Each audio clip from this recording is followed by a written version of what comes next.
భారతీయ railway ప్రయాణికుల రద్దీని దృష్టిలో పెట్టుకుని ఎప్పటికప్పుడు ప్రత్యేక రైళ్లను ప్రకటిస్తూ ఉంటుంది, లేదా అప్పటికే నడుస్తున్న స్పెషల్ ట్రైన్స్ ని ఇంకొంతకాలం పొడిగిస్తూ ఉంటుంది. దసరా దీపావళి పండుగ సీజన్ను దృష్టిలో పెట్టుకుని భారతీయ రైల్వే స్పెషల్ సర్వీసుల్ని పొడిగించింది. రైలు నెంబర్ 0704 సికింద్రాబాద్ నుంచి దిబ్రూఘడ్ రూట్లో అందుబాటులో ఉంటుంది.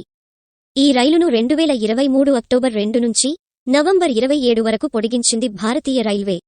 ఈ రైలు ప్రతి సోమవారం అందుబాటులో ఉంటుంది. సికింద్రాబాద్ దిబ్రూఘడ్ రైలు ప్రతి సోమవారం ఉదయం 11 గంటలకు సికింద్రాబాద్లో బయల్దేరుతుంది. ఈ రైలు బుధవారం రాత్రి 8 గంటలకు దిబ్రూఘడ్ చేరుకుంటుంది. ఇక రైలు నెంబర్ 0747 దిబ్రూఘడ్ నుంచి సికింద్రాబాద్ రూట్లో అందుబాటులో ఉంటుంది. ఈ రైలును 2023 అక్టోబర్ 5 నుంచి నవంబర్ 30 వరకు పొడిగించింది భారతీయ రైల్వే. ఈ రైలు ప్రతి గురువారం అందుబాటులో ఉంటుంది. దిబ్రూఘడ్ సికింద్రాబాద్ రైలు ప్రతి గురువారం ఉదయం 9 గంటలకు దిబ్రూఘడ్లో బయల్దేరుతుంది.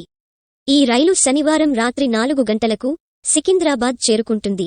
సికింద్రాబాద్ దిబ్రూఘడ్ సికింద్రాబాద్ రైళ్లు తెలుగు రాష్ట్రాల్లో నల్గొండ, మిర్యాలగూడ, సత్తెనపల్లి, విజయవాడ, ఏలూరు, సామర్లకోట, దువ్వాడ, విశాఖపట్నం, విజయనగరం, శ్రీకాకుళం, పలాస స్టేషన్లలో ఆగుతుంది.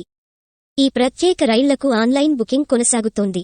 రైల్వే ప్రయాణికులు అధికారిక వెబ్సైట్ లేదా మొబైల్ యాప్లో రైలు టికెట్స్ బుక్ చేయొచ్చు.